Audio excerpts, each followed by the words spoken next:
Kepolisian menetapkan Asdianti sebagai tersangka kasus penjualan Pulau Lantigiang di Kabupaten Selayar dan masuk daftar pencarian orang.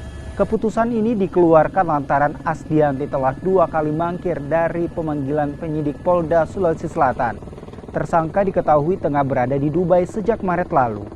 Kepolisian juga telah mengirim surat permintaan kepada Dirjen Imigrasi untuk melakukan deportasi.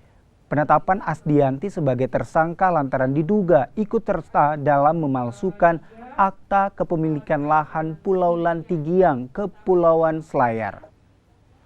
Ya, jadi terkait dengan perkembangan penanganan kasus penjualan Pulau Lantigiang di Kepulauan Selayar, Sulawesi Selatan, saat ini penyidik dari Polres Selayar telah merampungkan berkas perkara atas nama tersangka Saudara Kasman.